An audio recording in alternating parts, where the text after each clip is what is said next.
Hello everyone, my name is Jan Dekker and welcome to this introductory talk about doing a Masters of Archaeology here at Leiden University. I am a second year research master student and today I will present to you our various master programs as well as some information about admission and application requirements, etc. So, to start off, why would you do a Masters of Archaeology? Well, first of all, as you all know, archaeology is the study of past societies and human behavior in the past using their material remains. Archaeological research usually focuses on these important themes like migration, health, diet, environmental and social change. And these issues are as relevant now as they were in the past. By looking how past peoples handled these issues and what kind of approaches they took, we can learn a thing or two about how we approach these issues themselves and what the consequences of certain approaches might be. Apart from just factual knowledge about these issues in the past, you'll also learn professional skills in how to actually study them, and you'll master specific methods and techniques used in archaeological research. Apart from that, you'll also be part of groundbreaking archaeological research, both your own, as well as that of staff at the Faculty of Archaeology. So, why do a master's in Leiden and not somewhere else? Well, first of all, research and education is very much intertwined here at Leiden.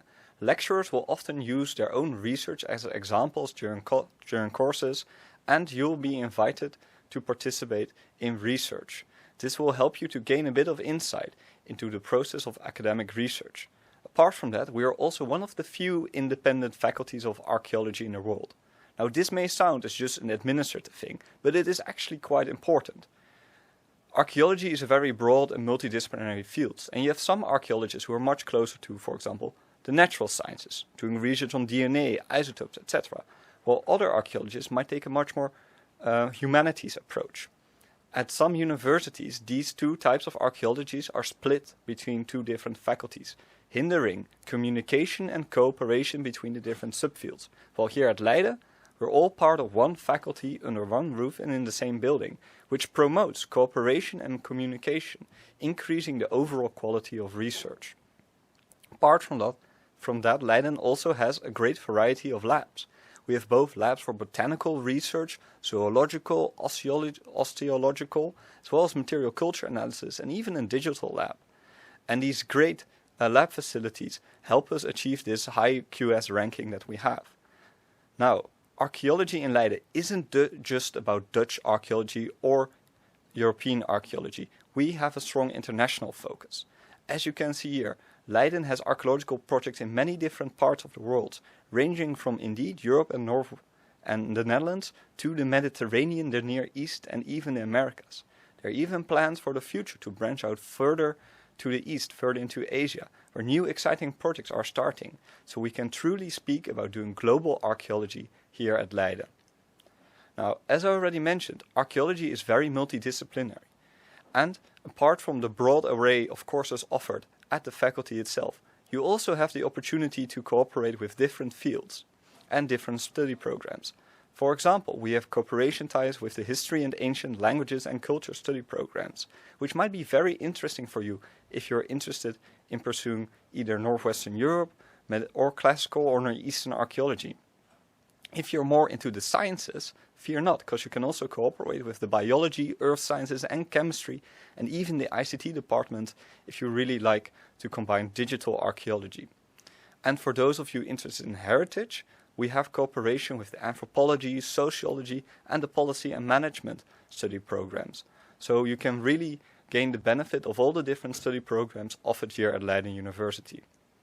So, what about our master program itself? Our master program is designed to give you flexibility in your individual choices to really tailor this program to make it your own. Secondly, we believe that we should place a focus on acquiring professional skills rather than just learning factual knowledge. And lastly, the broad scope of our master programs allows you to get the most out of the various courses that we offer rather than just focusing on one little niche only. So what does this actually look like in terms of a program? Well, here on the slide you can see the broad structure of our master's program. As you can see, there's one general course, either archaeological theory or Scientific Methodology in Archaeology if you chose the Archaeological Sciences Master track. And then you have your career profile, which is broadly speaking your specialization. It consists of a thesis and 3 specialization courses. Now we offer 4 different master tracks: the Archaeological Heritage, the Global Archaeology, Archaeological Sciences, and Applied Archaeology master track. Apart from your specialization, and I will discuss each specialization a bit more into detail after a minute, you also have your focus area.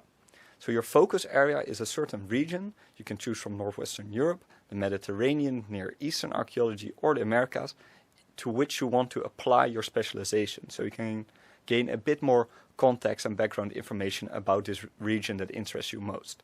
And of course, we also have the room for some electives, which you can fill in a broad variety of ways.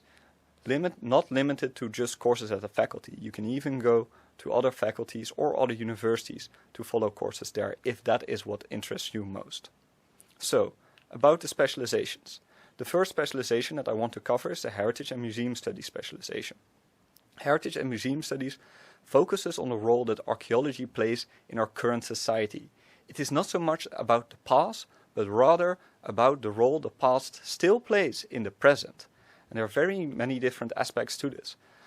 To us as archaeologists, it's obviously clear why it is important to study archaeology and what archaeology has as an added value for society.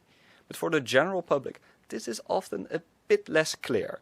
Therefore, it's important to engage with communities when doing your research and to involve them in what you actually want to know. Now, museums have always played a very important role in the science communication from the experts to the general public. But they are not a static thing. Museums have changed drastically in their function and form throughout the past centuries, and they are still changing today. In the Heritage and Museum Master track, you'll discuss the evolution of museums and you'll evaluate what the future might bring. Of course, ethics are also an important part of archaeology. After all, we are dealing with the past remains of people, and of course, they sometimes still have their descendants here walking around. When can you excavate something? When is it better to just leave it as it is? You'll again in this master track discuss these various approaches on what to do best. And it's of course also important to involve the indigenous perspectives in this discussion. For too long, the indigenous perspectives have been neglected in the discussion of ethics in archaeology. However, now here in Leiden, we place extra focus on it, trying to understand how other people view their heritage and how we, in order to learn as much as possible about it, should approach it. Now, for each and every specialization, I will also give an example of a thesis that has been written by a graduate student in this specialization, so you can get a bit of an idea what kind of research you can actually do if you choose for this track. So for Heritage and Museum Studies, we have a thesis by Marianne Leach on the Dutch colony of New Netherlands in North America. So New Netherlands is an often neglected part of Dutch colonial history, but how did it fit within the broader colonization of North America by Western European powers? And what lingering influence has it left on our current society today? Marianne Leach tried to investigate this issue using both archival and archaeological sources to learn something not just about the past, but how the past still influences us today. A second master track that I want to talk about is Applied Archaeology. Applied Archaeology is mainly focused on the commercial side of archaeology. So if you want to work in commercial archaeology, this really is the track for you. It combines both the practical side, where you will learn state-of-the-art excavation and prospection techniques, with a more management side. How do you discuss the preservation and maintenance of archaeological sites with the local communities and governments? How do you balance this all? This is something that you will learn during the Applied Archaeology Master track. So again, we now go to thesis for an example, which is here the thesis by Sil Veenstra on late Merovingian farmyard burials. In the transitional period from the Merovingian to the Carolingian period, there was a sudden change in burial practices, and Sil used spatial analysis combined with a literature study to investigate why this change occurred. This combination of both a practical method and a literature study is very common in archaeology, as it allows you to gain experience with a method of your choosing, as well as to place it within this larger regional framework, which is in the end is what archaeology is about. So the third master track that I would like to discuss is archaeological sciences. Although we have lumped it under one master track. There are a variety of different specializations you can choose from within this master track. You have botany, where you investigate environment or diet using ancient plant remains. Osteology, where you look into health, pathology, stress, and activity of ancient humans using their own remains. Zooarchaeology, again researching environment and diet and relation of humans with animals, with the remains of animals. But you can also research material culture more into depth. The microware analysis, what were these tools used for? Was there craftsmanship involved, etc.? And also digital archaeology, where we will go about modeling the behavior of past humans in order to predict what the archaeological record might look like, or you could, for example, learn more about spatial analysis. So an example of a thesis in this specialization is a typical osteological study by Merel van Einde on pelvic inlet morphology. She was interested to know whether pelvic inlet morphology could be used as a marker for nutritional status, and so she did some lab work and indeed investigated it. This kind of approach is a very common approach within the osteology master in Leiden. Now, for the last master specialization, we go to global archaeology. In this specialization, you study the archaeology of a specific area and you learn to place this in a larger global perspective. You will gain a thorough understanding of the archaeological past of one of three broad areas: Europe, the Mediterranean and West Asia, and the Americas. Additionally, you will address global developments, giving you the ability to reflect on the relationship between the local, the regional, and the global. Global archaeology prepares a student for a career as a regional archaeologist in local governments, museums, or regional consultancies. So again, an example of such a thesis would be the thesis by Rishika Dhumal on Gujarat trade routes. This is an often neglected part of history, and she wanted to know what kind of trade routes were there in this region and how did this network of exchange fit within the broader region. To study this, she used both archaeological literature on material culture and the finds from the area, as well as historical textual sources, what people from that period or later periods actually wrote about this. A very interesting topic. So, now that we have covered the specializations, I want to shift your attention to the focus area. So as I already said, the focus area is your opportunity to gain a bit more info about a region to which you want to apply your specialization. Now, as there are 4 different focus areas: Europe, the Near East, classical Mediterranean archaeology, and the Americas. As you can see here, you need to pick 2 courses, but you can combine them. So you can either do, for example, 2 courses in European archaeology, or you could do 1 in the Near East and another in the Americas. The possibilities are endless. An example of such a focus area course is Key Developments in European Prehistory. This is very much a discussion and debate kind of course. You will go through the key developments in European prehistory, as the name implies, like the spread of farming and later migrations bringing Proto-European languages, discussing the use of various methods like ADNA or linguistic analysis, and you'll link it to the ongoing research to these different topics. So it won't just be about learning what people know, but you'll discuss why did people arrive at these different conclusions? What do you think yourself? And you'll learn how to take a stand in such an important debate, because that is what your career as a professional archaeologist will be about. Now, apart from our 1-year master, we also have a 2-year master track, the Research Master. The Research Master is really designed to prepare you for a career in academic archaeology. And as such, there are some differences with the 1-year master, although the general structure is still quite similar. So again, you have your general courses, and the focus is on developing your own professional skills. But something that is different from the 1-year master track is, for example, teaching assistants. So as a research master, you will have to be a teaching assistant for one course during your 1st year, and for another course during your 2nd year. You'll be a TA for a bachelor course, and this will allow you to already gain some teaching experience. Because as you all know, nothing is more annoying than these very skilled researchers who can't teach and are still at university. So therefore, to prevent this issue for future generations, we have incorporated a bit of teaching experience already in the curriculum. Apart from that, you can also get credits for attending conferences and workshops. Personally, this is one of my favorites, as attending conferences and workshops is something very valuable for the development of your own career. And now you actually get credit for them, so you don't have to do it in your free time. Another unique thing about the Research Master is the Research Seminar. This is a very small scale course with just the other Research Master students in the same specialization as you.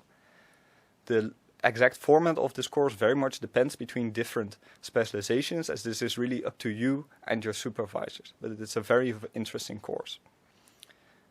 An example of a Research Master course, for example, is Epistemology of Archaeology.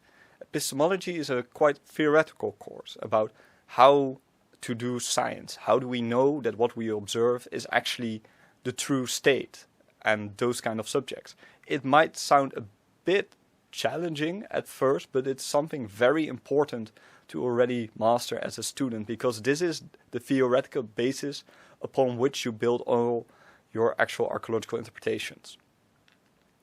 So this was in short the various master programs that we offer at Leiden University, but there's always more. There are always extra challenges that you engage in if you have the time.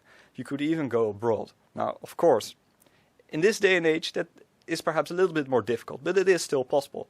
For example, I'm about to do an internship with the University of York, which shows that it is, of course, still possible to actually go on these exchanges and everything, although in my case, of course, it will be digital. Apart from that, there are also student assistant positions. These are incredibly valuable experiences to gain experience in both doing research, in learning a certain method, as well as just branching out your network.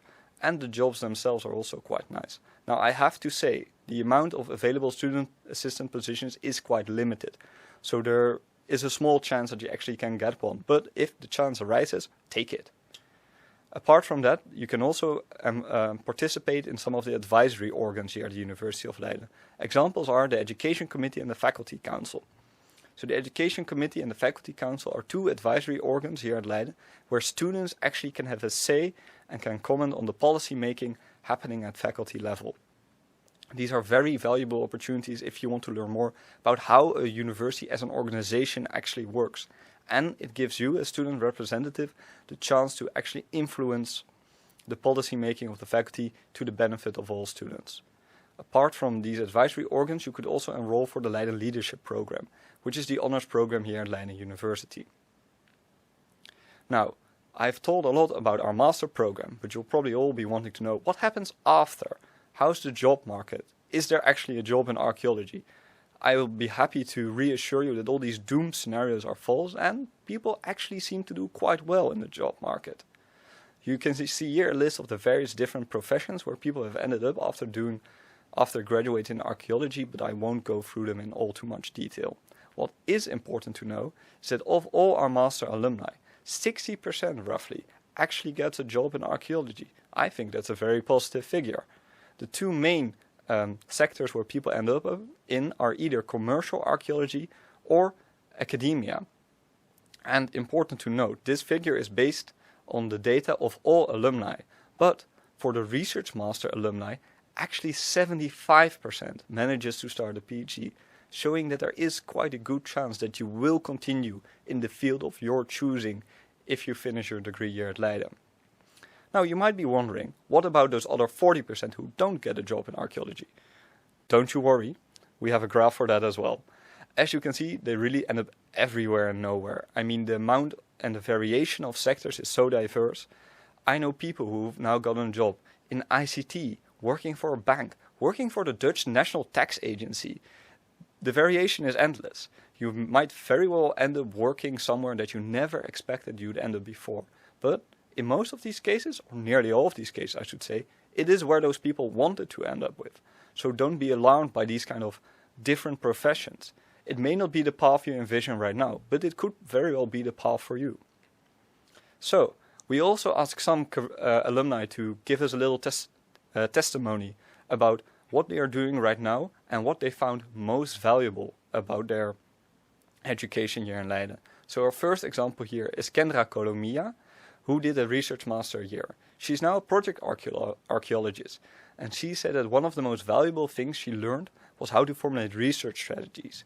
These academic skills of gathering everything that's already known about a certain specific topic in order to formulate a strategy, how to best gain new knowledge with this new question that you want to ask, for which there simply is no data available, is something she really enjoyed learning at Leiden University.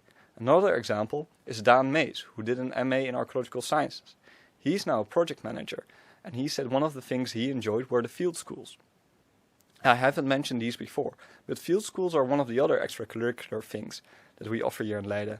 Every summer, and sometimes in January as well, staff go on field work and they organize field schools where you as student can join. And these are very interesting opportunities to get some hands-on experience with the material from a period and region you are interested in, as well as providing a good networking opportunities where you learn to work with other archaeologists in the field. Another testimony is one we got from Katie Lee Smith, who did an MA in Heritage and Museum Studies. She now works as a historic environment consultant, and she really likes the transferable skills that she gained during her masters here in Leiden. The research that she did for her thesis and the methods she employed for those have really come in handy during her later career, showing that even if you don't continue in the exact field that you chose for your thesis, those skills can still be very useful for you. Now, all this talk about jobs and a career may sound very daunting at this moment, but don't you worry. Here at Leiden we have the Leiden Career Zone service, which is aimed at helping you to prepare yourself for the job market. The Leiden Career Zone offers a variety of workshops ranging from polishing up your CV to pitching improving your elevator pitch, which all very much help you to orientate yourself for the job market so that you won't just graduate and have no idea what to do. Luckily, Leiden has a service to prevent that. Right, if you want to have more information about our masters, you can look at our website, and if you want more specific information about some courses, and already want to look which kind of courses you would like to take in the future, you can look at our e-study guide. The prospectus, a little disclaimer, the prospectus lists all courses being given at the moment, so this may be liable to change in the future. However, most courses stay the same, so don't worry about that too much. Now that I've talked with you about our various programs that we offer, I want to spend some time talking about the admission. So, the admission procedure is the same for all students, so including our own BA students. You all need referee contacts. You don't need the letters themselves yet. And the application procedure is as following. You first register in StudyLink. This will give you the credentials to log in to the university online portal, where you can then upload all the required documents. What documents do you need? Well, you can all find this on the website. There's a step-by-step detailed overview of the entire application procedure on our website.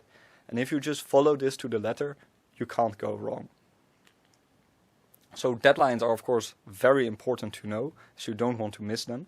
So if you need a visa or a residence permit or anything, and you want to start the 1st of September, the deadline for applying is the 1st of April. Now, for all our master programs, we offer both a September and a February start. So if you want to start in February and you need a visa or residence permit, you need to apply before the 15th of October. If you are a student who doesn't need visa or residence permit, for example, you're an EU student and you want to start the 1st of September, the deadline is the 15th of June. You want to start the 1st of February, 1 December. So, what are the admission requirements? In general, the admission requirements are quite simple. You need a bachelor's degree in archaeology or a related discipline in order to gain admission to the master program. And we also have a language requirement. You need to have proof of your English proficiency. There are a number of tests that we accept as sufficient proof. You can find their info here on the slide, but also in more detail on the website with the associated scores that you need to get. Now on the next slide, you can find an overview of the various admission requirements. They are not the same for all master tracks. For example, for archaeological sciences, you really need to have proof of prior knowledge and prior experience in your chosen specialization. And I know the different specializations can be more strict than others. So really have a good look through this slide. Look at the website again, and if you have questions, please don't hesitate to ask them. Here again, you can see the application procedure in some more detail. So first, register in StudyLink, then the online application portal of the University of Leiden, upload all your documents, submit your application. In case they want more information, you will be asked. If you won't be asked, you'll just receive your conditional admission statement. If you meet the conditions in your conditional admission statement, you can submit the certified copies of your diploma and your language test. You accept the offer, and then after you've completed the registration, you're done and officially a student at Leiden University. Right, so we also have a pre-master for those students who don't have a BA in archaeology or a related discipline but still want to do one of our master programs. The pre-master program is intended to help you bridge a gap of up to 60 EC between your own background education and what you need to successfully finish one of our master programs. So the procedure for the pre-master is roughly the same as for the other master programs. The main difference is that in StudyLink you don't choose an MA, but you choose BA and then higher year, so not first year. Many students have the question, do I need to do a pre-master or can I just apply for a normal master? This is unfortunately a very difficult question for us to answer because it depends on the precise courses and their content that you follow during your bachelor. So we cannot really say anything about that in advance often, because if you just tell us the degree you obtained and from which university, that won't be enough. So they usually only make the decision when you actually apply for your master program.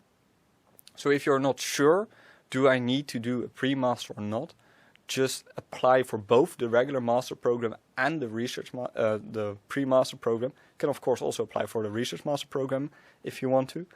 And then you'll hear from the admissions committee whether you indeed need to do the pre-master or not. So, if you have any further question, you can always ask us. If you have specific questions about admission, please ask them to admissions@arc.leidenuniv.nl. If you have more questions about, for example, the program or student life, what it is to be a student in Leiden, you can always ask our student ambassador, Vera van Heel. You can see her email address here on the screen, or you could chat with her via Unibuddy. That was our presentation for today. Thank you all for your attention and have a nice day.